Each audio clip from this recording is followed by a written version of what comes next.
Warning. The movie we are about to review is a product of its time. This movie depicts what was a Hollywood norm as it depicts some racial and discriminatory depictions, which was commonplace in American society, and unfortunately still is. These depictions were wrong then and are wrong today.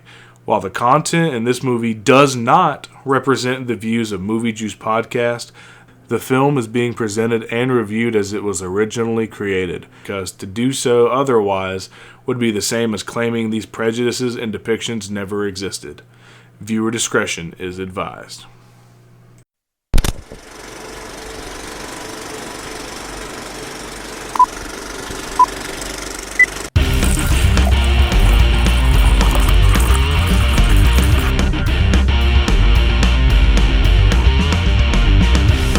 You are now watching the Movie Juice Podcast.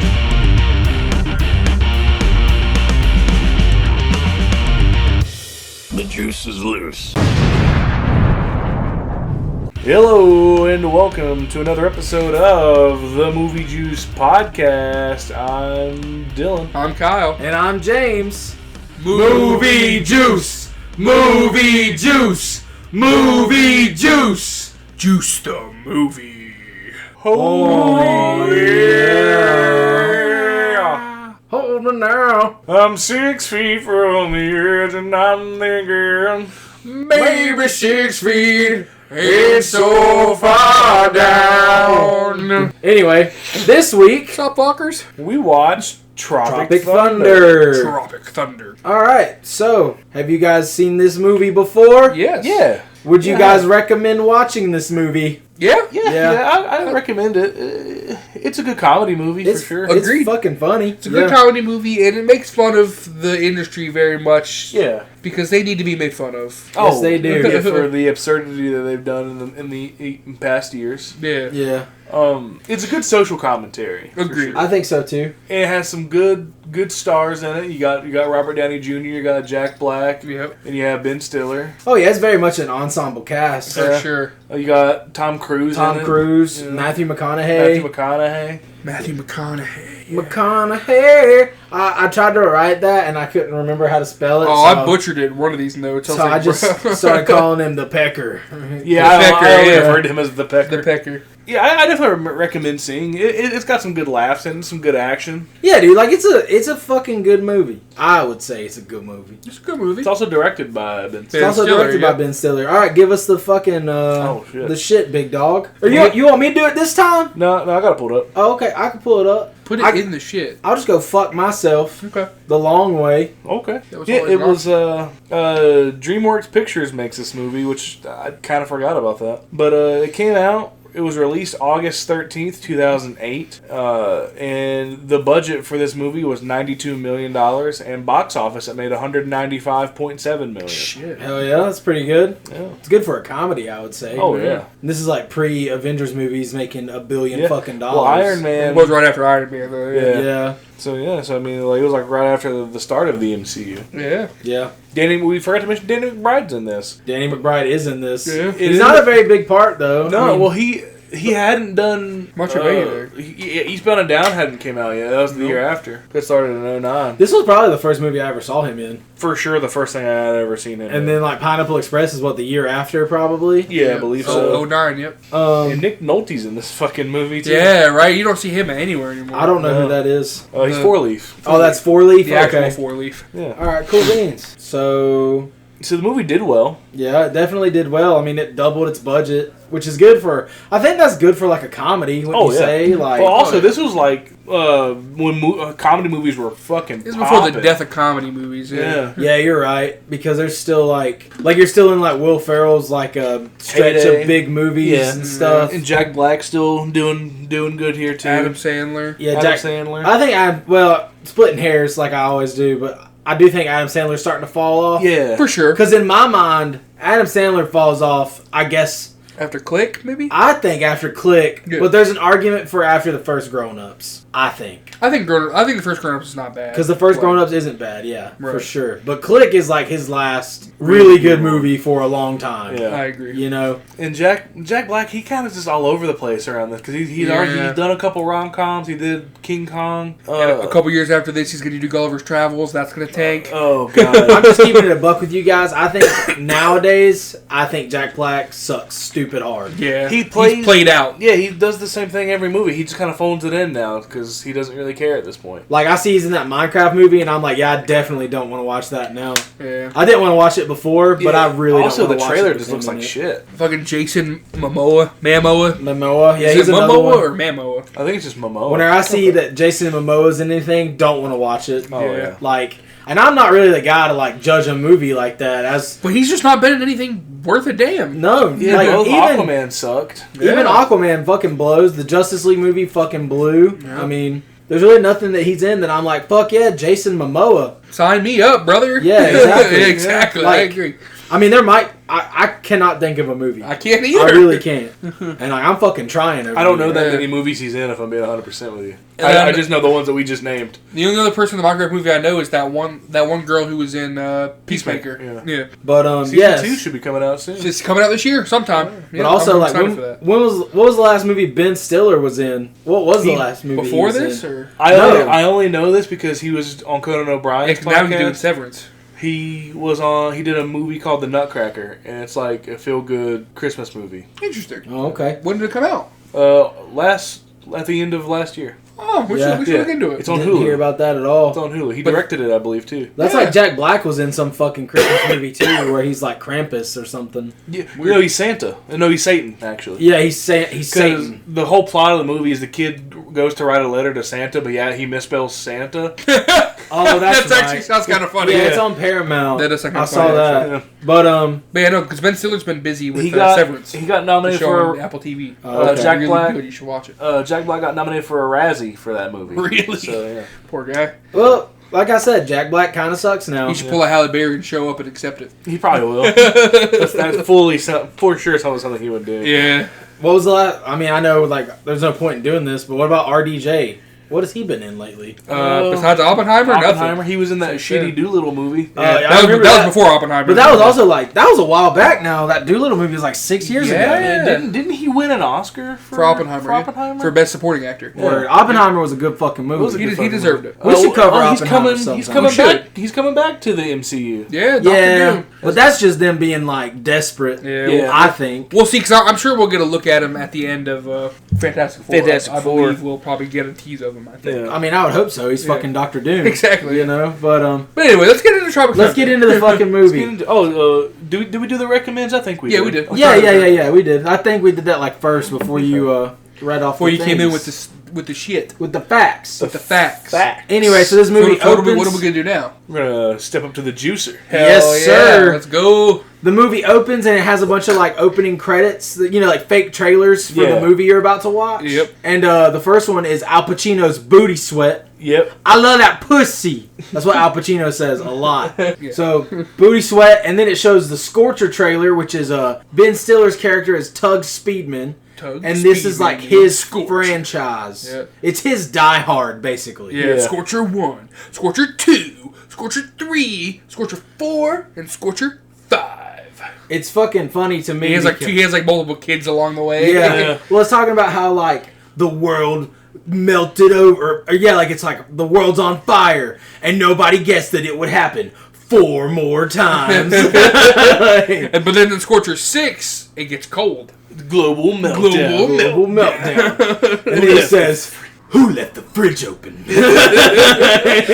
Because he's got 2 babies now. It's just like 2 machine guns. And then it shows Jeff Portnoy. Jeff Portnoy, which is Jack Black. Jack Black's Black. character, and he's in this movie series called The Fatties. Which is making fun of like all the Eddie Murphy style movies where he plays the same character. Yeah. And it's a lot of physical comedy. And I want to say making fun of Mike Myers as well. Yeah, he does a lot of that too. stuff. Yeah, because it's probably around the same time we get like Fat Bastard and stuff. Yeah. So like kind of playing off that. And then it's just like the Bunch of fatties farts. fart. They fart a lot. You're just mad because I'm skinny. I think that's more so making fun of Nutty Professor 2, where they have that whole scene where they're eating dinner and they fart. Yeah.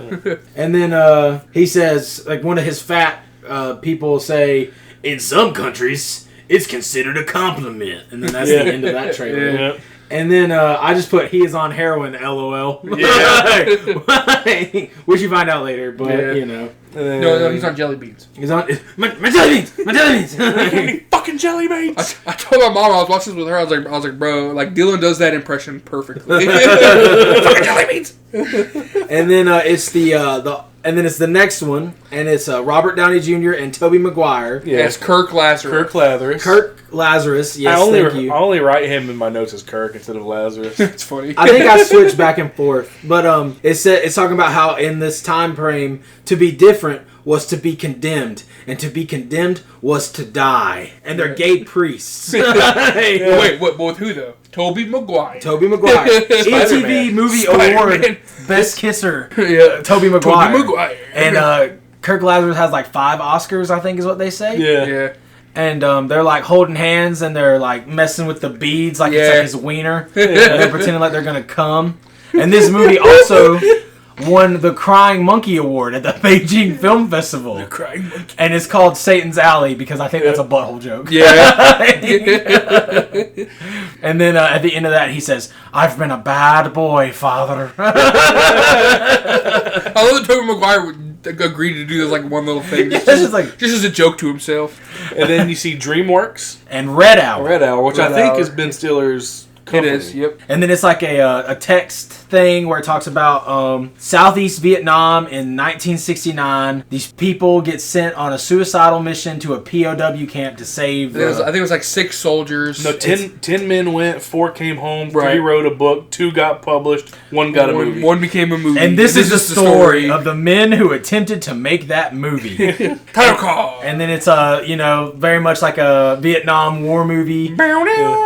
It's them coming through. Like they should have just... Did they play Fortunate Sons? They play a CCR song later on. I think so. I just assume because like that's usually what you do. Yeah. I think about that one or All Along the Watchtower. Yeah. It's got to be one of those. Some folks about. And Forrest Gump uses both. Yes, he does. Yeah, they do. But then it's like them in the helicopter, and then you get the title card in the sky, Yeah, and Yep. missiles are going on. and then we get a Wilhelm scream. Yeah, I heard that too. Yeah, so they're on the ground. Kirk Lazarus is on the ground, and he is playing Sergeant something Osiris is his character's name. Yeah. And do we address it here or when do we address the elephant in the room? Go for it. So he's playing a black man, and you find out he undergoes Pigmentation surgery. Yeah, like- which is a real thing. 'Cause I think Michael Jackson did that. Right. I do not know. Because I know he did change his color of his skin to white because he had like that. I don't know the name of the disease, but Is it alopecia? No, Vitiligo. Vitiligo. Oh, alopecia's your hair. Yeah. That's my bad. That's Bobby Lashley. Oh, really? Hey, you don't have eyebrows. Yeah. Motherfucker don't have He eyebrows. tattooed them on. Oh, Kind of smart, actually. I've known a person that had their eyebrows tattooed on. Oh yeah. Yeah. But anyway, so he's playing a black guy, and he has like basically wearing blackface. And Kind of make it because the whole movie's basically the whole point of like making fun of method actors who don't understand what they're doing until it's too late. But like he's like so method that yeah, it's hard to it's talk hard to about. explain. As 3 white men, it's very hard to explain. And regardless, we're not going to do it justice. But it's definitely to make fun of the industry as at large who feel like it's okay to get away with that when it's very insensitive and shouldn't be done. Yeah. Which is why we collectively made a disclaimer that Jeff read at the beginning. And Thank it's you, like Jeff. it's definitely not like coming from a place of malice. No, not at all. Like he's basically doing it as like an Uno reverse card to the people that do it. Right. with malice, really. Because like this whole movie is a social commentary, like you said, on method actors who don't know when too far is too far. Exactly. Yeah. And he definitely goes too far, and it is fucking funny. Like it's very funny. It's always very done well because he's always made the butt of the joke. Kirk Lazarus is always the butt of the joke because he doesn't realize that he's gone too far. Yeah. And like until the end, and then I think he kind of finds. That's literally the whole point of the Al Pacino character. Exactly. To have someone to point play out off of. how fucking ridiculous he is. Yeah. And then at the end, he kind of realizes he's like, you know, like, I'm sorry. He does kind of apologize to Al Pacino as well. The end of this movie gets fucking nuts. Yeah, that scene in particular, oh my god. But anyway, so like they're down there and they're calling this war because at first it starts off like you're in an actual war movie and you can't tell like you feel like this is the real movie, but the longer it goes on, the more you're like, this is starting to get like this is getting weird. Yeah, but then it finally breaks down at the end and you realize because someone gets headshotted in front of Portnoy and Kevin. I didn't write Kevin down. I just wrote his actor name, Jay Baruchel. It's like Kevin Sadowski or Sandusky. Sandusky. Yeah, I get his last name at like the very fucking end. Yeah, and but a man gets his head blown off. And like it's splattering all over. Yeah, it's like very ridiculous. Money shot Jack Black all over.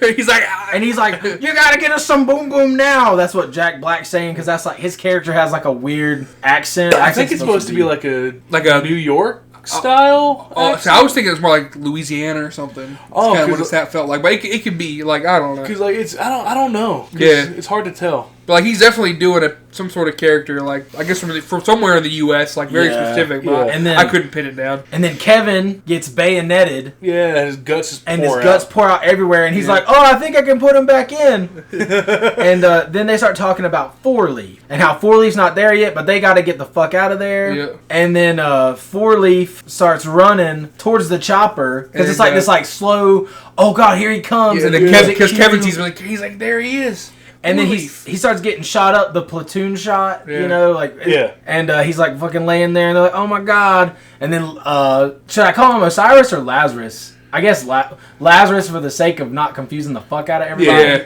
Yeah. Kirk Lazarus jumps out of the plane and he says, "Cover me, you lip dick fuckers." He also has another line where he just says, "Peekaboo, I see you." Yeah, he says, "Peekaboo, I see you." And they get to the helicopter, and then they see Speedman coming running out. He's in. I think he says he's getting turned into Swiss cheese. Yeah. But also Grace repeated it, so I just wrote down that's a funny joke. So I wrote he gets turned into Swiss cheese. And then a chopper crashes like while they're down there, and then someone throws a grenade at Kirk Lazarus, and Speedman kind of like reaches up and like tries to like knock the grenade away, and it blows up. It blows his fucking hands off. Yeah. And he's like, "Oh, now I'll never be able to teach you how to juggle." Yeah. Well, it's funny, which is ridiculous. That's your first go-to. Well, it's funny too because he's like, "I can't feel my legs." And he's like, "Will you hold my hands?" And then he picks up his hands and his fucking hands are missing. And it's like, "Why can't you feel your hands?"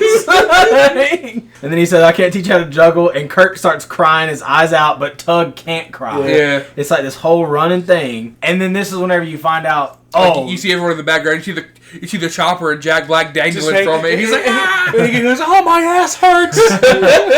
And then it shows the director and the production team. And Stephen Coogan is his real name. Yeah, Stephen Coogan. His name's Damien, the director. Yeah. And it pans to Danny McBride as the pirate specialist, and he goes, "Hey, just let me know whenever we're ready to fucking go." Because apparently F-16s are going to fly over, and then they're going to blow it up, making it like the F-16s are doing it. Yeah. He's like, "These F-16s are coming. We got to blow this shit now." Yep. And he says, "I'm trying to put Tiger Bomb on this juggle's nuts." And then, which he basically plays the same character as he does in Eastbound and Down, but without the baseball. Yeah, for real. Well, he's kind of, a lot of times Danny McBride, at least early on, plays the exact same person. Yeah, for sure. You know, I mean, like, not to discredit my man, because he's fucking funny, but like, it's always the same thing. Yeah. But, and then like, the set's just kind of falling apart at this point. Like, somebody calls Al Pacino, he answers the phone. And they still haven't cut, and like, they're still like, oh my god, these jets are coming in. We have to get this fucking scene. Yeah. Or we're going to blow up the jungle for nothing. And then, like, I think something happens on the radio, and then... because Danny's like, hey, or my bad, his name is Cody. Cody, yeah. He's like, hey, I need to know when the signal is for the explosion. And then he starts, like, jumping up and down. Yeah, Damien starts jumping up and down. like, because he's, like, pissed off. Like, they refuse to cut, and Kirk's like, well, I'm going to go take a piss. Yeah. He goes to the bathroom. He's like, stop! And then Cody's like, that's the signal, blow it. Let's go. And then he says... And then Mother Nature just pissed her wetsuit. He says, 200 pounds of shit your pants. Oh, yeah, when he's walking to go pee, Kirk Lazarus says, stop tailgating me, you pasty teabag. And then it cuts after he says that about the pantsuit. Yeah. It cuts to a news with Maria Nunes. Hollywood Access. Or my bad. Access Hollywood. Access Hollywood. Yeah. Back when I had the Regal, and we would go. She always did like Regal's version of Screen Vision. Yeah. And like she always had this one bit where she'd be like, you don't finish your candy before you finish the movie. She's like, I saw you. She does this weird laugh. She's like, nah. That's all. I'll see if I can find it later and show you guys. Like fucking Peter Griffin. And it's like she's like, I saw you. She competed in a match at a WrestleMania. She sure did. If you guys know what I'm talking about, let us know in the comments if you guys go to Regal Cinemas. She's also in some episodes of Bar Rescue. Yeah, she is. Yep. Yeah. Yep. She's like one of the secret people that goes in for John Taffer. John Taffer. Taffer, my bad. Throw some respect on my boy's name. Thank you. But she says that they're 1 month behind filming and they're only 5 days in. Yeah. And that's how bad they're doing. Well, also, Damien Cockburn is a rookie director. And you find out it's his first movie. And he can't control his actors. And then they start talking about Jeff Portnoy. And they talk about how he is been arrested for heroin, glue, and crack. And he's like, it's like showing him like fucked up at like an interview for the Fatties. And he's like, fuck you can't do what I do. Just showing more about how like, because they're breaking down the ensemble cast. Yeah. And how they're all little fucking prima donna bitches. Yeah. And then it shows Al Pacino. And he's talking about, drink booty sweat, baby.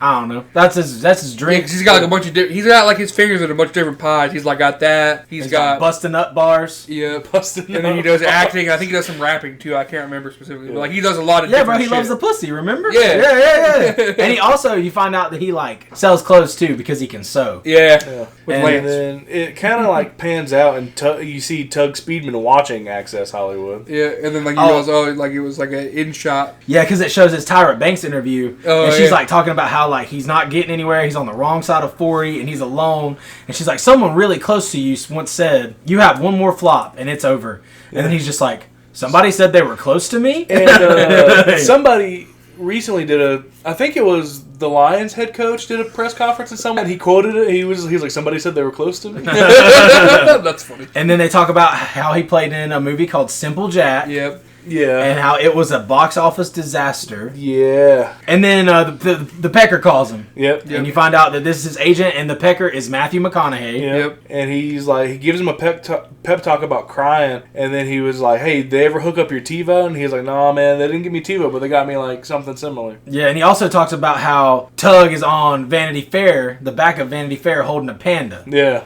Which that comes back later. Yeah.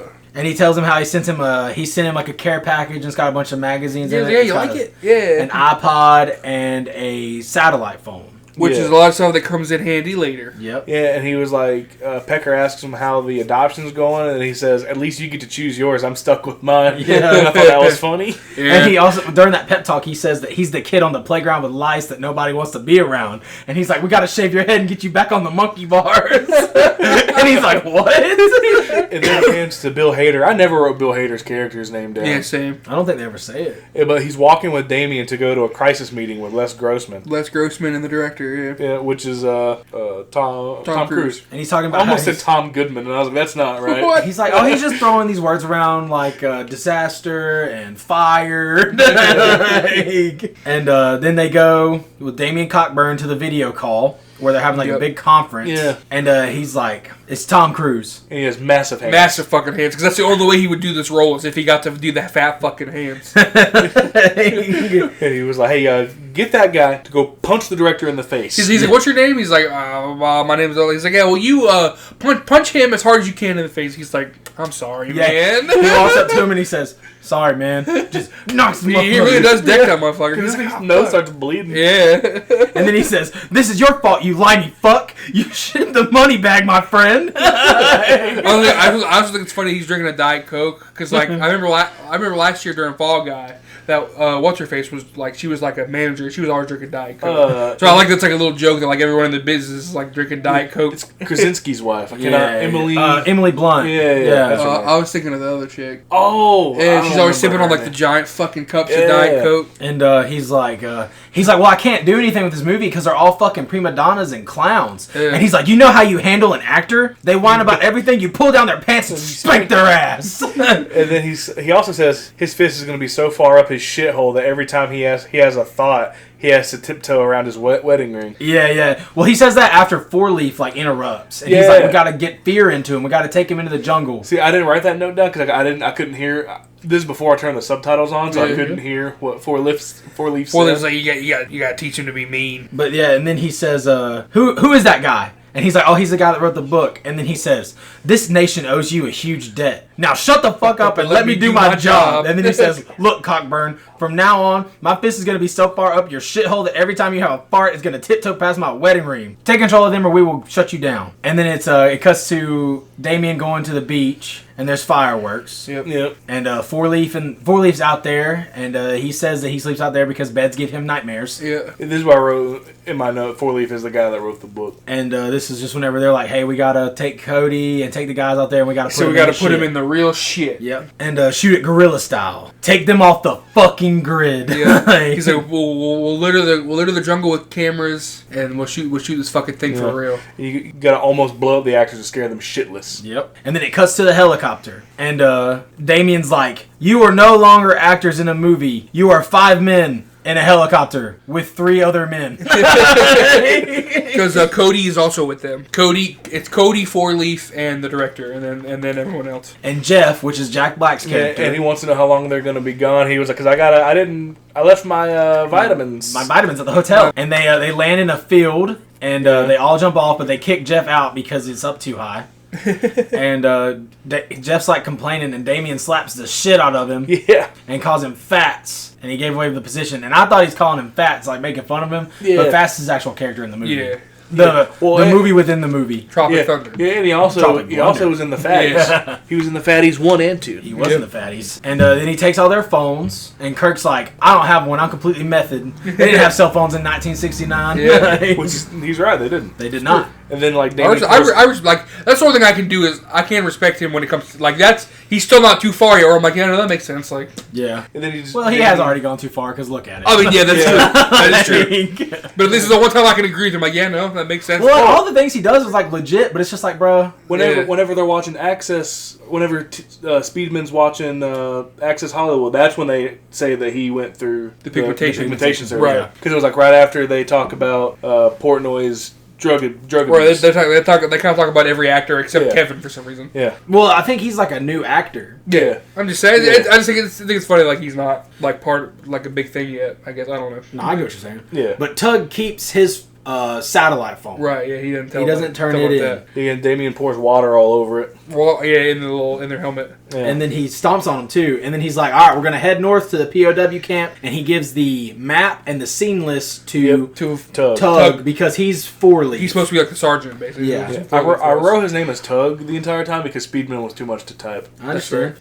Let's go make the greatest war movie ever. Let's go make the greatest war movie Yeah, he says if it looks real, chances are it probably is. And then it blows up. Yeah. Well, he also talks about how he has the radio and the chopper is God and he is Jesus Christ. So let's go make the best goddamn war movie ever. And he steps on a mine and instantly blows the fuck up. He goes, "Oh." and they all just stand there and Jeff goes, "Yeah!" And then, so are these, what do you guys refer to the Vietnamese people as? Bad guys. I just put bad guys. I don't really, I didn't know what I forgot what they were for so long until they got to the I know camp. they're called Viet Cong, And I don't think that's anything bad. No, it's not, because that was just the people in the Vietnam War. Yeah. But I don't think they're Viet Congs though, because they're the Flaming Dragon. they're the Flaming Dragon. That's what I end up calling them. Yeah. For the longest time, I was calling Vietnamese people. I just call them bad guys. Yeah. I know. Like in their script for the movie, that's what they're fighting in the movie. Yeah. So I think that's what they refer to them as until they find out they're called the Flaming Dragon. Right. I don't know if they ever find out Flaming Dragon though. Yeah, they might not. Like the boys. Tug might. Well, they find out they're making heroin, but I don't know if they find out they're Flaming Dragon. Tug might, because I'm sure he may overhear that phone call. That's true. Because he's in the background. Yeah. But anyway, they hear the bad guys hear the explosion and they go to check it out. They're like, "Nice job," and then fucking Tug starts taunting Cockburn. He's like, "Oh, nice job, Cockburn, wherever you are," because he thinks that it's just a prop. Yeah. And he's like, "But he was alive 2 seconds ago, and now he's gone. What do you mean?" Well, it's funny too whenever he says like wherever you are, because Kirk's like, he looks like he is everywhere. He picks up his head and he's like, "Oh man, that's just really warm." Really warm. It's what are they? Corn syrup. Yeah. And he's like, "Oh, that's really it." Kirk also says he ain't playing God; he's being judged by him. and then he puts the head on the gun. And he's like parades it around. And the bad guys are watching, and they're like, they have no fear of death. So I refer to them as real bad guys because it's like, you know, they think they're making a movie, but like, no, they're actually real bad guys. I was trying to do what you normally do. I didn't want to call them Flaming Dragon yet because we don't know. We don't know. I don't know what they are. Yeah. Who are these people? Why are they here? And then it pans back to Tug, and then he punts the head, and then it shows Cody and Four Leaf. Yeah, and Cody's like, "Hey, I'm a huge fan. Tropic Thunder is basically my catcher in the rye." And he's like, "Hey, you know, I've never been in the military, but I lost a finger during driving Miss Daisy, my first studio gig." Which, like, of all the movies, how do you lose a finger on driving Miss Daisy? You're telling me, dude. Like, that movie's boring as shit. And he's like, "Oh, I like your sidearm you got there. What kind of gun is that?" And he's like, "I don't." And then Four Leaf says, "I don't know what it's called. I just know the sound it makes when it takes a man's life." Sounds like ice cold as shit. And then they start talking to Damien on the radio, and Tug hears the radio, so he picks it up. And he's like, "See, you know, it's all just bullshit." Because it does work towards his theory that he has right now. Yeah. Because it is all bullshit until it's not. Right. Like, very quickly isn't. But then that's when Flaming Dragon starts shooting at him. Yep. Well, yeah, because Jeff sneaks off to do some vitamins while Tug goes down the scene list. And they start doing their lines and start walking. And that's when Kirk stops them and says that Damien is dead. And there ain't no takes. He's like, "Bro, Damien's dead, dude. What the fuck are you on about?" He says, "Yo, assholes, this motherfucker's dead." Like, for real. There are no takes. There ain't no motion picture. And then... ain't no Chris Angel, Mind Freak, David Blaine, trapdoor horse shit going on here. Because then Tug was just like, "Then why are you still in character?" And that's when he says, "Man, I don't drop character until I do the DVD commentary."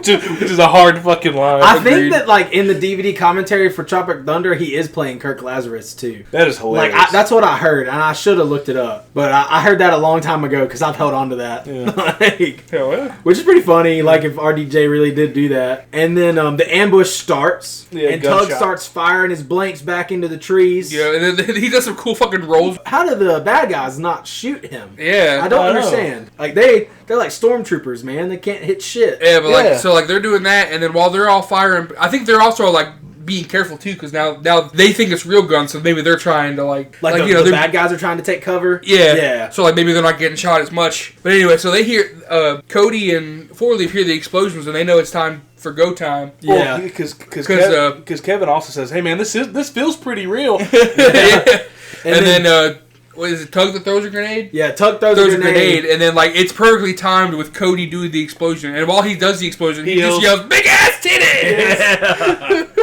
And then the bad guys run away, and Tug looks at the guys, and he goes, "That's the trailer right there." Yeah. Then, to be fair, it looked pretty cool. It did. And then Run Through the Jungle by Creedence Clearwater Revival plays as they actually walk through the jungle. They start walking, and Tug goes, "All right, load and lock."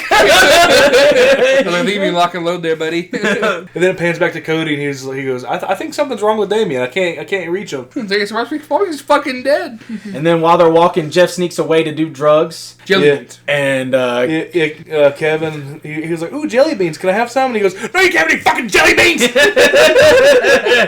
He's like, I get sick without my jelly beans, man. He's like, fuck, boundaries.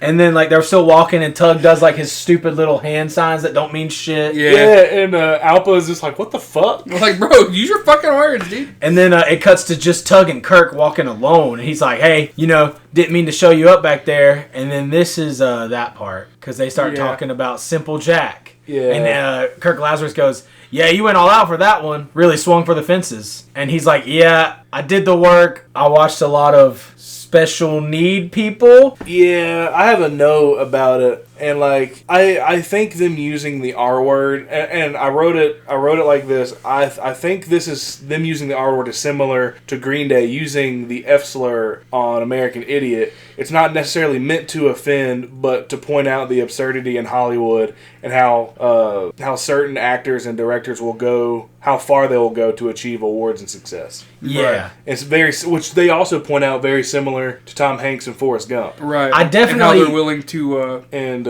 Radio and Rudy and all the other almost movies. like exploit them in a way for like their gain in Hollywood. And I just think it's kind of fucked up. but at the same time, they are definitely using it for laughs. Agreed. Yeah, for sure. So I mean, because we do, I guess we have to be fair and point that out as well. Right. Yeah, they're making it the butt of the joke, which is also kind of fucked up. Yeah. It's very similar to what they did in The Ringer, but they actually use special need people for it. Yeah, but also though with this though, like there's no way to use special needs people to point out the problem. Exactly. Yeah. So it really gets fucked and confusing. Yeah, it's a fucking 2008. Yeah, bro. You know what I mean?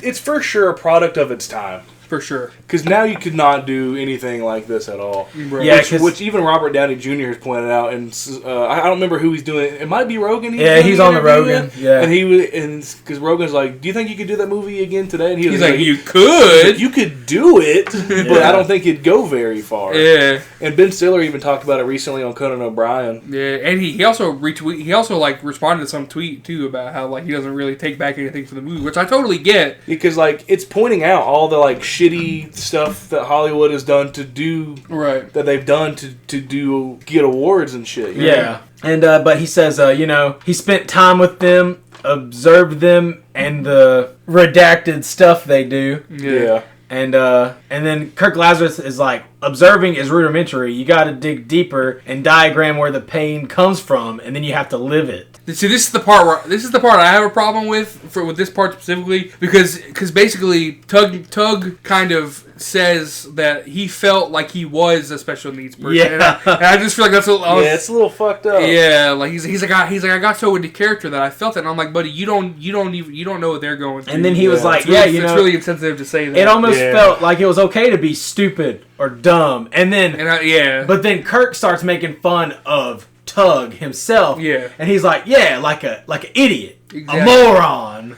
But then also it's funny because it's funny to me because he does that but doesn't realize how dumb and stupid and moronic what he's doing is. Because he calls him the dumbest motherfucker that ever lived. Yeah, well look at fucking Lazarus, man. That's why I think that part's pretty funny, because it's like, it's easy to call the pot or kettle black, that metaphor. Yeah, I get what you're saying. When you're the one calling it to someone else. Yeah. Even when you're not looking in the mirror. And then he's like, when you were playing the character, or he says, whenever I was playing the character, he was the dumbest motherfucker that ever lived. Yeah. And he's like, yeah, of course. He's like, I respect that you did that. Hats off to you because of how the Academy is. This is whenever you get like the part that was very, very much a meme, where he's like, everybody knows you never go full R word. Right. Yeah. And I mean, if you grew up in the fucking early memes in like the early 2010s, it was definitely a fucking prominent thing that was there all the time. And then he starts talking about different actors who have done it. Dustin Hoffman, Rain Man, Tom Hanks, Forrest Gump. He was like how charming and everything he was. He wasn't. Right. But like it just basically pointing out all the times that Hollywood's done that to exploit that. Yeah. And then he brings up Sean Penn, 2001, I Am Sam, went full R word, went home empty-handed. Because like all these other people he brings up won Oscars. Right. Yeah. But I think that's probably the stickiest part of this movie right there. Yeah, for sure. And we just got through it, and I think we did a good job. Cody and Four Leaf.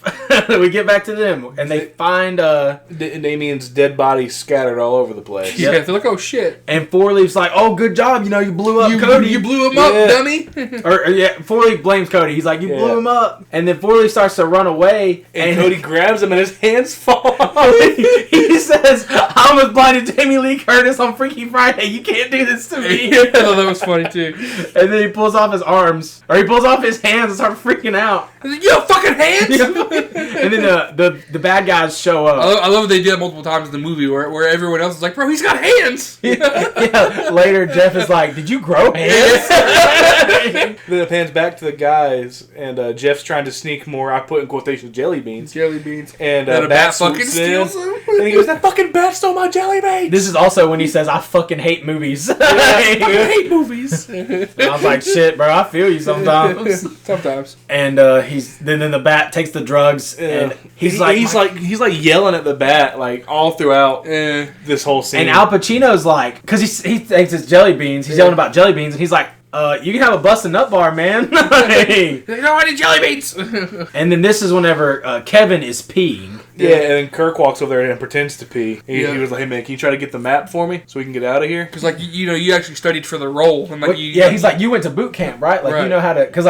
they were all supposed to go to a boot camp, I guess. To kind of learn how to do it. Yeah. And this shows, which points out another point that he's doing everything but do the actual work to be an actor. Yeah. Well, Kevin, because we find out he didn't read the script. He didn't go to boot camp. He didn't read the book the script was based off of. Yeah. I want to say, real fucking method, man. I want to say for a war movie Shia LaBeouf was in, I think he actually went to boot camp. Really? Fury. That's fucking cool. Yeah. Fury. That's a good fucking movie too, dude. I think that was before he got in a fist fight with Alec Baldwin. Yeah. But so they do that, and then whenever Kirk goes to walk away from his fake pee, he says, that smelled just like bologna for some reason. And then Tug goes and talks to him. Same thing. He stabs a booty juice. Yeah, bro. And he goes everywhere. And Kirk's like just kind of in the background, just like staring at him because he so obviously just did that. And he's like, Lazarus is going to fuck this movie up. And Kevin's like, well, I could take a look at the map. Like, trying to... He's kind of trying to play both sides. Right, yeah. But Kevin is, like, literally the only voice of reason. Yeah, he's also just trying to make the fucking movie, man. Like, I don't think Al Pacino's that bad either. But Kevin is, like, the real voice of reason. Like, no stardom bullshit. Nothing's in his way. He's exactly, just like... He's not jaded yet. Yeah, it's like his first fucking movie. So. He's not hooked on heroin. He's not fucking hella method. He's not, like... Whatever. Tug has a lot of issues. Tug is basically all of the issues except for together. Heroin. Yeah. He's not on heroin. But he's like, hey, like if we do this and we get through this movie, I can see a Teen Choice Award in it for you. Teen Choice Award with the slimy and everything. Yeah. He's like, you really think so? And then Jeff was like, oh, the bat's starting to OD. And then he bites it. Because the bat falls from the fucking sky. And he totally COVIDs him. And fucking bites him. Yeah, he really does. And pulls Ozzy Osbourne, just bites it. And then a helicopter flies over a village, and then it's back to the boys. Because they stumble upon the ruins, and he's like, okay, we're at this river. I didn't get the name of the river. Dong Quoc River, I think. Yeah. Sounds right. Something like that. I only got it in the subtitles, but I didn't know how to pronounce it. That's fair. Yeah. And then he's like, yeah, this is where we're supposed to be. And Jeff's like, my skin hurts. And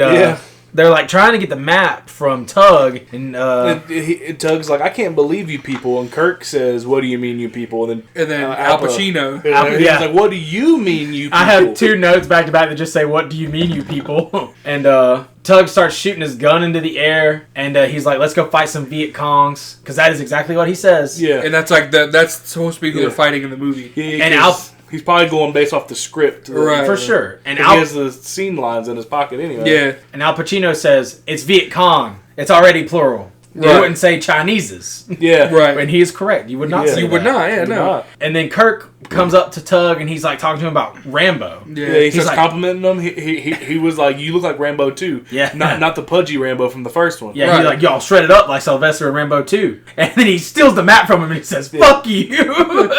He's like, bro, come on, man. And then he gives the map to Kevin. And Kevin notices that they're going the wrong way. They're going the exact wrong way. Yeah. And then he's like, we got to go back to the drop zone. And then go the other way. Tug says, we're supposed to be a unit. And Kirk says, you can suck my unit. I I still quote that to this day. Oh, fuck yeah, dude. Suck my Me too. unit. Me too. And then Tug goes his separate way, and the rest of the group leaves. And then walking. We got like a little montage. Yeah, and Sympathy for the Devil plays. Yep. And then like Kevin's explaining the Blu-ray the war between Blu-ray and HD DVD, Which is pretty funny. And Kirk is like, "You talking to me this entire time?" And he was like, "Oh, I'm just talking to anyone who listens." And he was like, "Shut the fuck up, man." And then it shows the Vietnamese find the can of booty sweat. Yeah. And I believe it's the one that he cut open to pretend to be. Yeah. And then Jeff is having really bad withdrawals. Yeah, he said he's freezing, and Chino's like, "I can give you my like jacket," and he was just like, "Nah, man, it's fucking hot out here." Yeah, like, why would I want that? And then he says that he has to take a 12-pound shit.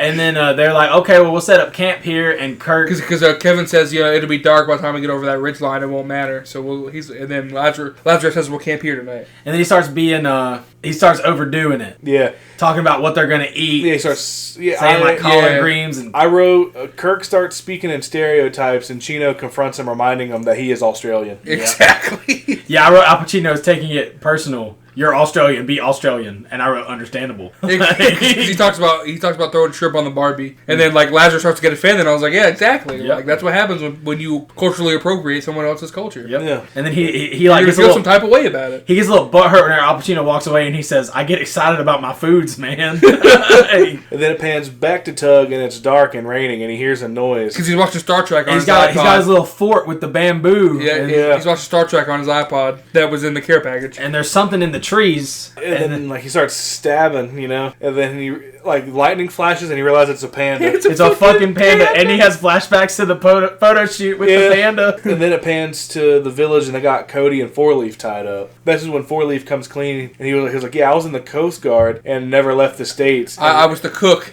Yeah, and he wrote a book as the tribute. Yeah, and Cody's like, God damn, I'm stuck with the Milli Vanilli of patriotism. Yeah, dude. He's like, that's basically like punching the American flag in the face. And for the listeners that don't know who Milli Vanilli was, they're like an 80s group that lip synced. Yeah. No, like it wasn't even like they lip synced, but it wasn't even them that sang the song. Yeah. It was like they didn't record it and then sing Yeah. play it later at the shows. Yeah. Like they actually had two completely different people singing for them at the fucking show. And they also got stripped of their Grammy Award. Good, fuck them. Yeah. I want to point out this is back to the movie, but I do appreciate that like all the details they set up like early on they come back to. Yeah. Like that with like the fucking panda and shit. Like I don't think a lot of stuff is in this movie for no reason. Right. Oh yeah. They do a really good job with that. And then it shows Tug skinned and is now wearing the panda. Yeah, and Pecker calls him. And Pecker calls him, and he's put- playing Wii Bowling. Yep. And he talks about killing a panda. He's like, I killed one, man. He's like, oh, hey, and he's like, hey, don't listen in on the call. It's Yvette Nicole Brown. Yeah. And then he's like, it's okay, man. We can get through this. You need to get some lie. He thinks he killed a stripper. Yeah, he thinks he killed a hooker. He's like, well, no. I killed a panda. He's like, what, a panda? Oh, man, yeah, me worried. And then he was like, did you ever get that TiVo hooked up? He's like, last time I checked before we left, we're in the jungle right now, but last time I checked, they never hooked up. He's like, they never hooked up the fucking TiVo? Well, it's also funny because he's like, how are things on the set? And he goes, I am the set. And he says, screw TiVo, I'm beyond TiVo. And he's like, but the last time I checked, they hadn't. Yeah, then he gets kidnapped. Yeah, because, he says he's moved on, and Pecker thinks that he's got a new talent agency. Yeah. He's like, no, you're not gonna, you can't go, you can't. You're not going to leave me. And then he gets hung up on, and he says, please don't fire me. Please don't fire me. And then it cuts back to the main group of the guys. Yeah, Jeff's freaking out again. Yeah, and he says, I have to drink so I can throw something Yeah, up. he starts drinking that dirty ass water. And Kevin's like, no, it's got bacteria in it. he's like, Kevin's like, hey, do you got any more of that booty sweat? And doesn't Kirk say nobody wants that ass water or something like that? Yeah, well, no, he says that Alpa's ass water is a cure-all. And then And then this is whenever Al and Kirk kind of have their first real confrontation. Yeah, because they start arguing. Chino says that he's in this movie to represent because they only had one good role for a black man. They gave it to Crocodile Dundee. And then he gets offended by that. He says that man is a national treasure. Yeah. I put in my notes. Yeah, that shit ain't funny. I was like, yeah, you're doing the same fucking thing. You're doing the same fucking thing. And he's like, oh, do you want to throw some more shrimp on the Barbie? Yeah, and Chino says the N-word, and tries to punch Kirk. Kirk grabs his fist and pulls him into a hug and says, 400 years that word has kept us down. And then he starts quoting the theme song to the Jeffersons. Yes, he does. And then right away, Al calls him out on that. She's like, "What the fuck are you talking about?" Yeah, because whenever he says the line about the 400 years, Alpa's mouth he words the what the fuck? What the fuck? Yeah, his face is. And then he's like, "Bro, you calling the Jeffersons?" He says, "Just because the theme song don't mean it's not true." Yeah. And then Alpa says that he's gonna hit him back, and then it shows Jeff staring at the cow in the water, and he says, "I'm gonna bite his hide. I need to wear his stomach skin like a unitard." And then Kirk's like, "Ain't nobody doing nothing to no one or body. Now, Mr. Portnoy feeling a little fluish. Don't want to walk out. Throw him up on that cloven hoof animal." That's what he says. Yeah, I don't know why I fucked that up. I guess I was trying to type too fast. Yeah, so they basically strap him to the bull. Yeah, They strap him to the bull, yes. Yeah, and then pans back to Tug, and he's in the same village with Cody and Four Leaf. Yeah, and he thinks it's the POW scene. He's like, "Oh, this is a prisoner of war scene." Yeah. So he like puts on a face for him. Because like one spits, and he goes, "Do it again, do it again." Then he does it again, and then he spits on him, and they spit back and forth. Yeah. And he says, "My body may be shackled, but my mind wanders free." And he's like, "Wait, can I take that again?" Yeah. And then he says it again. And then he says, "All right, now let's do the torture scene." And then it's the boys again. That's what I start calling them, because I'm not going to write down all their fucking names. Oh, yeah. Comes back to the boys. Jeff vomits. Yeah. Or he starts to go vomit, and then he's like overlooking like a The hill. village, yeah. And they see the camp, and they're looking at it through binoculars, and Kevin's like, "That's a heroin processing plant." And they see Tug, and he's getting dunked in water. Yeah, he's like, "Can we cut, please? Yeah. Cut." And then it cuts back to like being in the camp with Tug. Yep. Yeah. And they bring him to the leader of the bad guys. His name is Tran. Tran. Yeah, that's why I had that note. Thank you. I was like, why did I write that down? And he has a chest tattoo for intimidation. Yeah, but it's also funny because he's like a little kid. He's literally a little kid. And he's like, "You've been trespassing," and he calls him DEA scum. And Tug goes, "Were there rewrites that I missed?" Hey.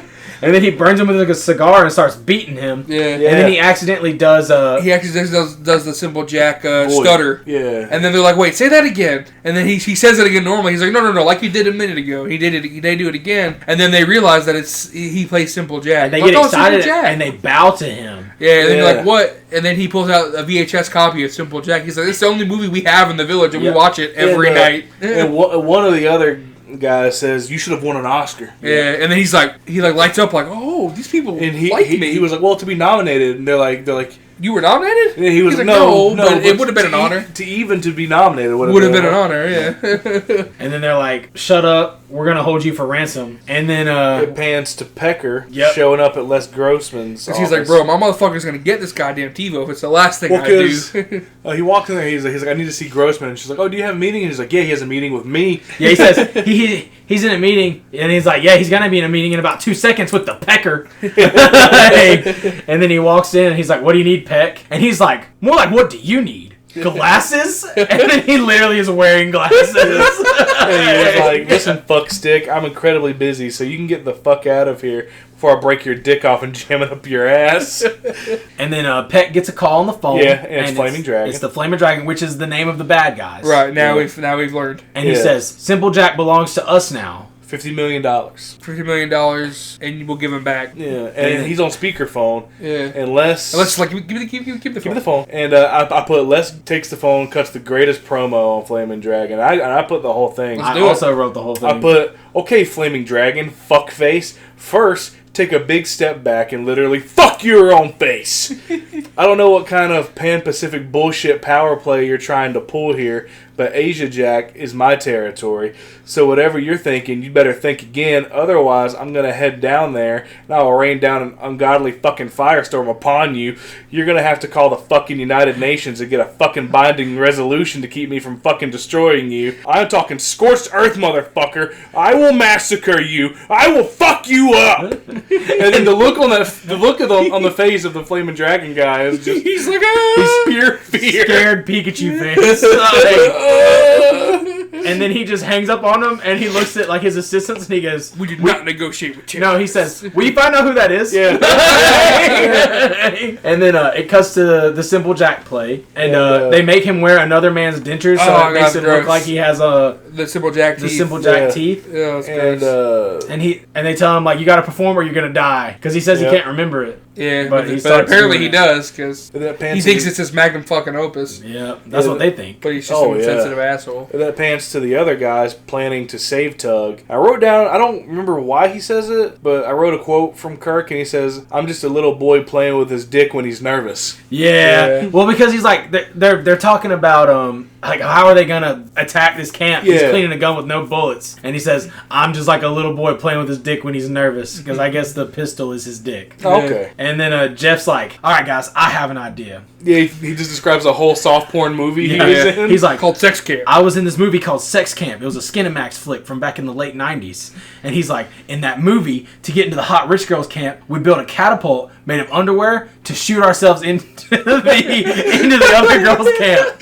And they all just look at him and ignore him. And then Kevin's like, well, we can do the wet assault front or whatever it's called. Right. Yeah. Like what? It's like, from the book, Tropic Thunder. And you guys read the book, right? And I put silence. Nobody says a thing. And it's in the script. You read the script, right?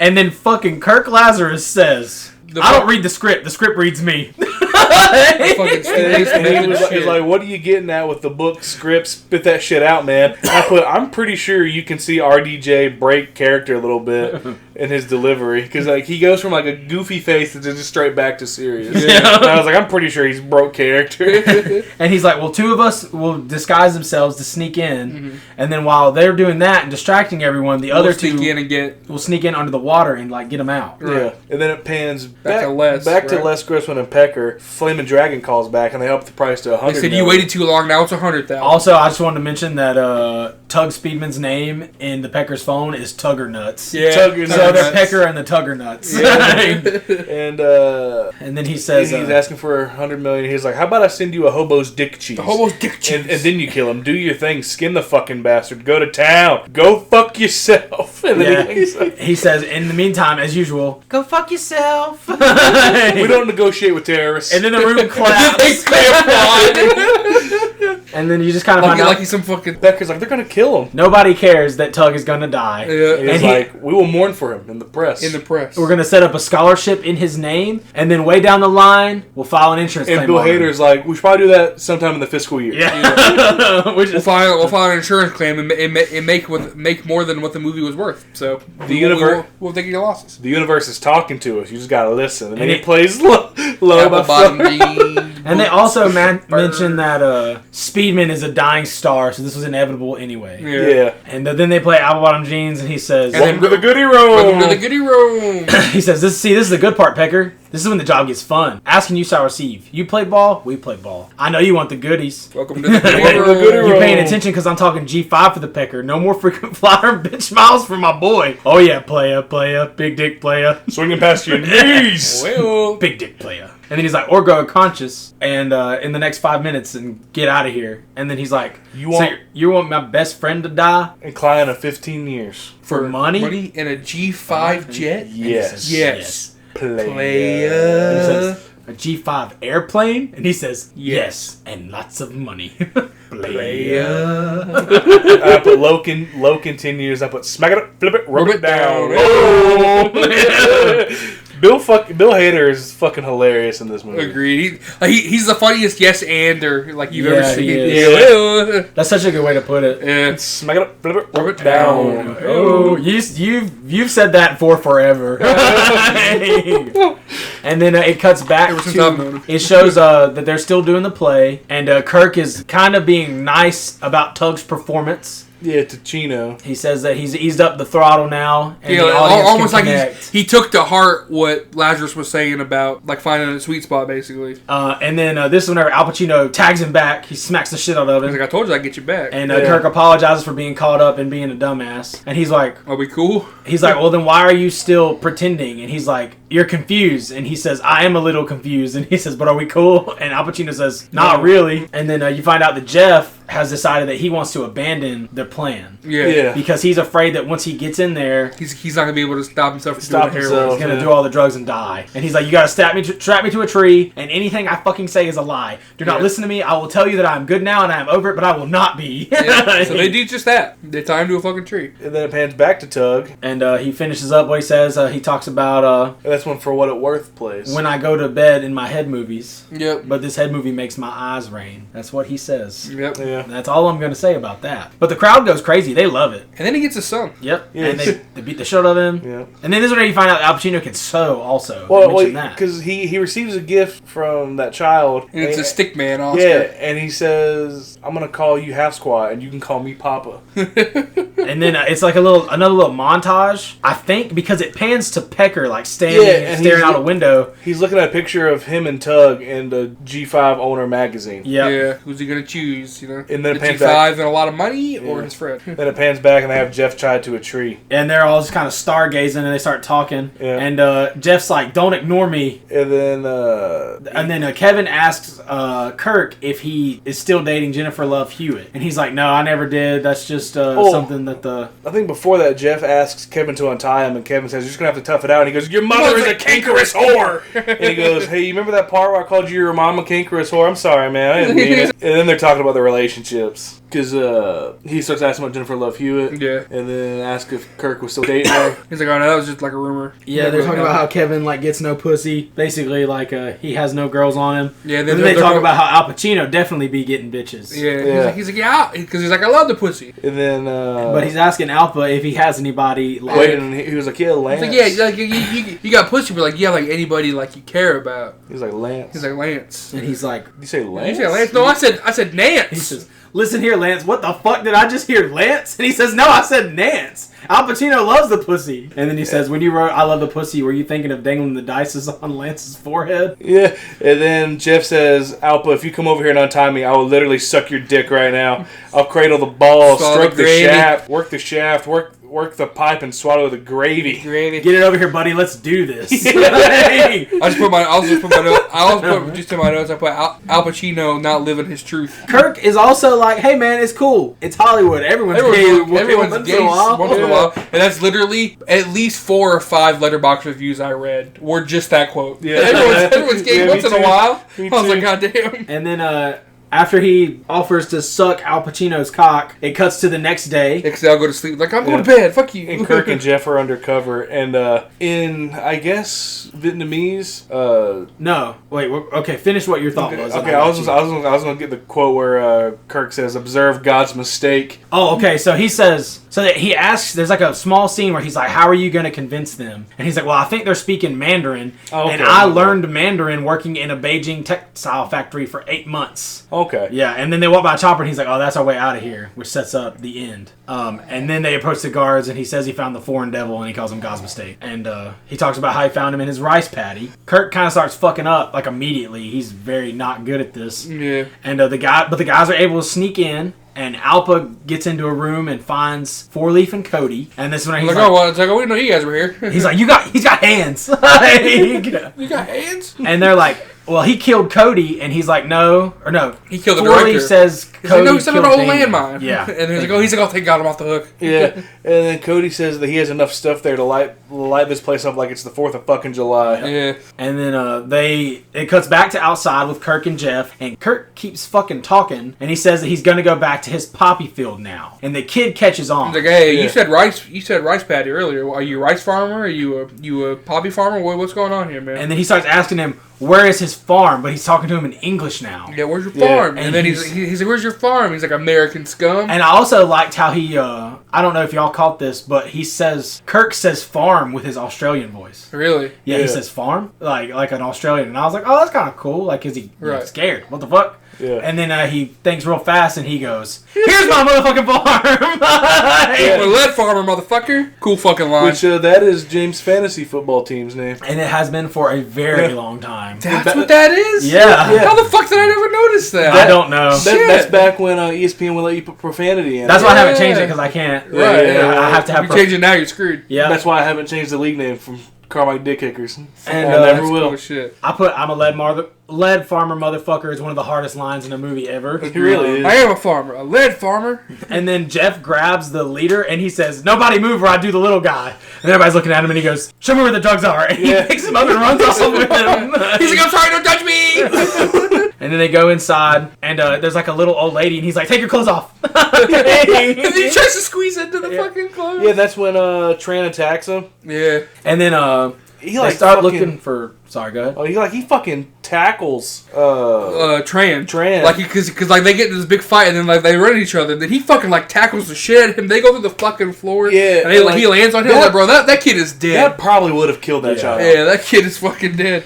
But because Jack Black's probably at least like he's a short man, so he looks bigger than what he probably is. I mean, he probably weighs 300 pounds. Yeah, I was saying he's probably like 280 there. Yeah. And then he probably landed on a fucking small child like that. Yeah. He probably weighs 80 pounds. That probably would have broke that kid's spine. Because there's also a callback with Cody to like the sound the gun makes when it takes a life. Yeah, because he gives Four Leaf, like, they start prepping to blow shit up. Yeah. And he gives Four Leaf something, and he says, "What is this called?" And he says, "I don't know what it's called. I just know the sound it makes when it lies."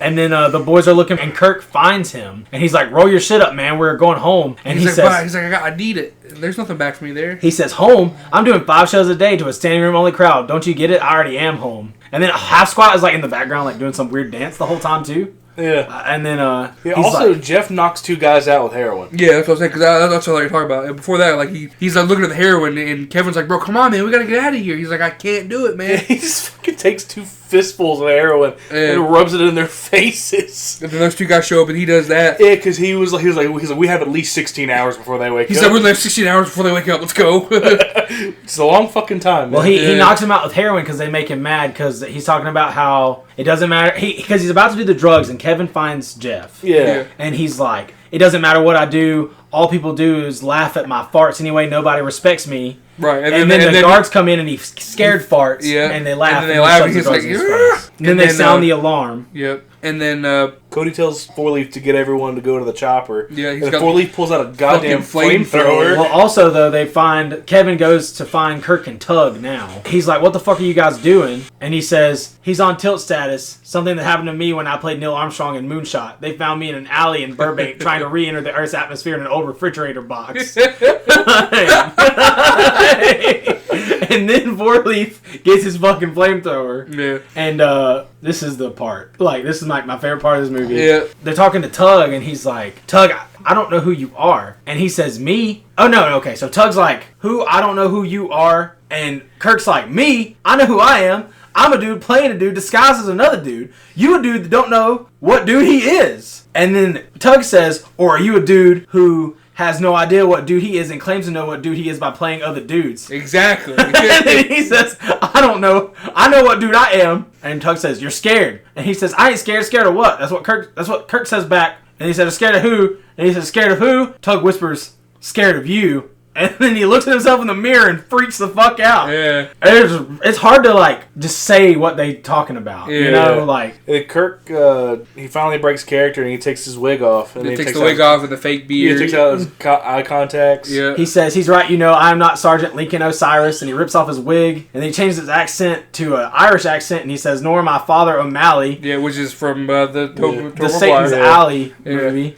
And then he rips off his sideburns, or Neil Armstrong, and he pulls off his beard in a southern accent.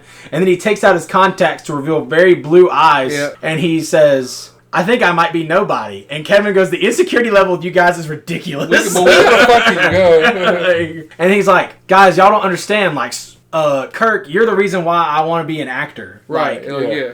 And then Al Pacino's there, and he's like, "I saw Scorcher 1 28 times, bro." Like that shit was my whole life, bro. Yeah. I think he says he fucking cranked down to that movie. I'm pretty sure that he says that. Hell yeah. I could be wrong. Could be. No, he says he got high to it. Yeah, I'm that's sorry. right. I got high to watch that movie like 28 times. Yeah. I immediately go to jerking off. That's my bad, guys. I mean, we've all been there. Yeah. And then they're like, "Tug, are you good? Like, we need to go." And he says, "I'm a rooster illusion." And he's like, "Fuck it, good enough. Let's get him out of here." Yeah. We'll fix you on the plane. Yeah, and they're finally getting out of there. Cody's setting up some bombs to blow the bridge up. Yep. And Tran shows back up with an RPG. And, he blows up the getaway truck, but Kevin doesn't get out. Yeah, well, they're also making the escape on the truck, and this is whenever... you grew hands? Jeff says, "You grew hands?" Yeah. Because then after the truck gets blown up, Cody says, "Man, I'm switching to catering after this." Yeah. Because Tran pulls out an RPG as they're driving away, and they blow up while everyone else is able to get out except for Kevin, and it blows up while Kevin's still in it. And then, like, during, like, the fucking, like, obligatory flashbang loud scene with no noise, you know what I'm talking about. Yeah. Oh, yeah. Fucking Tug, like, regains his bearings. Yeah. Because they're saying, like, Sikowski needs help, and he's like, no, it's Sandusky. Yeah. And then, he's like, well, you remember my name. And then, yeah, they start going away. He's like, Leaf, we gotta go. They get to Cody, and he's like, hit the plunger as soon as they clear the bridge. Right. And then Tug's with Kirk, and he's like, I'm gonna stay. Like, I understand these people now. They respect now. me here. Yeah. They will listen to me. I have to go back. And he tells Kirk, you tell the world what happened here. He's like, what happened? What happened? I don't know. He's like, I don't know what you need to tell them. And then, like, they're all in the chopper while he runs away, and they go, where's he going? We're gonna fucking die. He's like, he made his choice. And then they hear gunshots, and he turns around. He's like, I made a mistake. Yeah, he's like, I was wrong. Blow the fucking bridge. They're like, half squats fucking stabbing him in the shoulder. And he flings that little fucker off, bro. God. He goes fucking flying. Yeah, he was on Conan O'Brien's podcast. He was talking about, how did you guys film that to where, like, you just throw the baby? Did he explain it? I think he did, but I was at work and the machinery, I couldn't really hear it. Yeah. I meant to go back and re-listen, I just didn't. But I think it's funny because when the kid lands too, he like makes a little pouty face, like yeah, like after the bridge blows. Yeah, because he was mainly there to plug season 2 of Severance right. and the Nutcracker movie. But you can't do an interview with Ben Stiller and not bring up fucking Tropic Thunder. It's true. But you kind of are led to believe that Tug is dead, but he's not. Oh, because they blow the bridge. That explosion's fucking crazy, bro. Like he gets blown forward and then he gets blown sideways. Yeah, it's fucking crazy. Which they redo that from the beginning too, because when he intercepts the bomb, that happens. Yeah. Because this whole scene is to mirror the beginning of the movie where Tropic Thunder happens. Yeah, because he also immediately does the plit scene again, where he like falls over. Yeah, he's just not getting shot this time. Yeah, and then Kirk he like falls to his knees and then falls. Yeah, and then Kirk jumps out of the chopper like he does in the beginning of the movie. Yeah, he's like, cover me. He's like, cover you with what? Yeah. We don't have any guns. How do we cover him?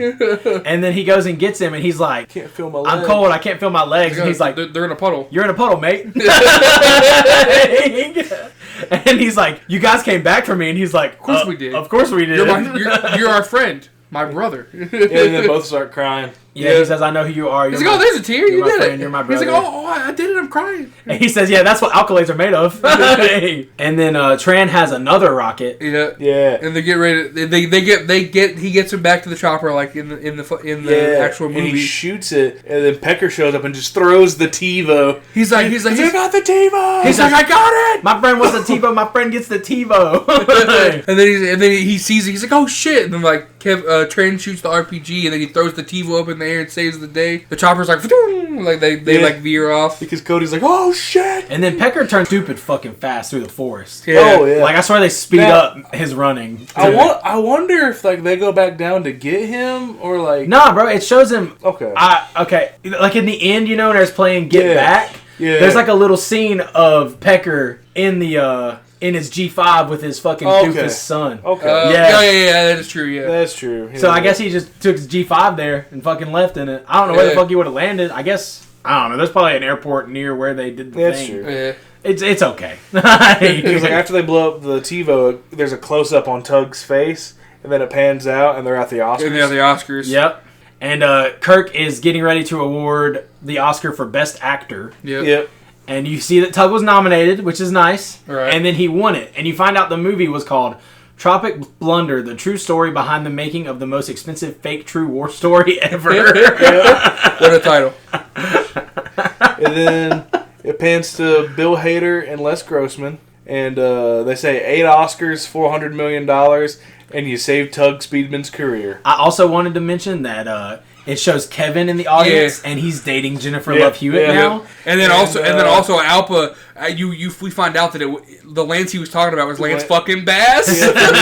From In sync. nutless monkey could do your job. Yeah, he says, I couldn't have done it without you. And he's like, really, Les? And he's like, no, I definitely could have done it without you. A nutless monkey could do your job. Like, go schmooze and have a good time, and to tell him all that you did all the work behind my back. He's like, I wouldn't do that. He's like, yes, you would. He's like, yeah, that's fine. Yeah. And he's like, but seriously, a nutless monkey could do your job. And he says, good, and leaves. Yeah.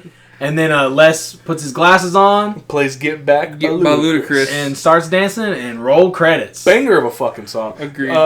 Probably about March of last year, I went through a weird phase where I was listening to nothing but Ludacris. That is a weird thing to happen. Yeah, Agreed. and like this song would play a lot. I'd be at the gym, I'd be fucking playing Get Back. Going, Well, yeah, that's a banger, though. That's a good gym song. I'll give you that. I was really into Ludacris for at least 3 weeks of my life in That's 2024. fucking insane. I can't say that I've ever really been that into Ludacris. Same. I mean, his hits are good. Yeah. Like the hits he has are hits. Fair. But that's the movie. That's the movie. Yeah. Oh yeah. Don't say that sexually. Why did you say that? So I don't sexually? think I meant to. You said yeah. Yeah. Aww. Oh yeah. Daddy. Aww. Sorry. Sorry. Yeah. So who wants to do the rating this time? Yeah, I guess it's my turn. But yeah, shit, man. It's tough going first. That sentence made me chuckle. I'm sorry. I don't know why. It's tough going first. It's tough going first. It's tough being this. I always like being in the middle, you know? Yeah, same. Because like you don't have to start it off, but you don't have to finish it. I give it like an 8. It wasn't nostalgic for me like it is for James in particular. Yeah. Because like I didn't see it till I was a little older. Just because like it wasn't on my radar. I don't know, for whatever reason. But it's fun. It's got some dicey stuff that I don't think ages quite well. No. But I still think it's a fun time, and I love the whole movie as like a fuck you to the industry. It's about 8. Alright. I'm going to give it a 9. Yeah, definitely a 9 for me. Because like, you know, it doesn't have the hype for me. And I've watched this movie a fuckload. Yeah. Like a fuckload. But it's one of my favorite movies. It really is. Like it's one of those comfort movies that I've talked about so many times. It's probably on like the lesser end of them, I would say, but it's still one of my favorite movies, so I'm giving it a 9. I always have a good time with it. It's incredibly quotable. Like Yeah, super quotable. even if you take away like the meme one, you know, Suck like, my unit. Suck My Unit is fucking hilarious. Okay. Lead farmer, motherfucker. Yeah, dude. I mean, like I said, it's like Dylan said, it's my fucking fantasy football's name, and it has been for Years. almost 10 years. Yeah. So I don't have like a super nostalgic history. I remember the very first time I watched it, I was either 7th or 8th grade. I remember being in middle school specifically when my dad had a guy he would work with that would just make him DVDs all the fucking time. And the first 2 we got was Iron Man and this movie. We watched both. And 2 RDJ movies. yeah, super weird to watch Iron Man, then immediately go into watching this one. Yeah. oh yeah, I bet. Yeah, super weird. Completely different spectrums. Makes sense though too, because they came out like a year apart, and they were kind of like Robert Downey Jr.'s comeback. Well, actually, I think they both came out in 08. I thought Iron Man came out in 07. I mean, thought. Well, we Close got enough. the internet. Hold on. We have the technology. Yeah, we have like little computers in our pocket at all times. Yeah, 2008. Okay. Oh, okay, cool. I've always thought it was an 07. Same, but- actually. May of 2008. Oh, so Okay, it's so like literally a few early months on. apart. Yeah. Tomato, tomato. As but James then- would say, splitting hairs. Like, I only watched it that one time, and I didn't watch this movie again until like Well, like 2017. about 20. Probably when I was drinking. Yeah. I would get drunk, and this would be my sobering up movie before I go to sleep, so I wouldn't wake up with a hangover. Yeah, and then it turned into Nacho Libre at one point, but I'm not here to talk about Nacho Libre. Yeah, But- that's a different story for Yeah, sure. but yeah, so this would be my sobering up movie, and I liked it. So I'm just gonna go ahead and give it an 8 because some of the stuff doesn't age quite well, but I do think it's a good social commentary on how absurd Hollywood and like actors, how far actors go. Yeah. It's a movie that doesn't take itself seriously, Not at all. and it knows what it's making fun of. Right. It did the homework. Yeah, Hell yeah.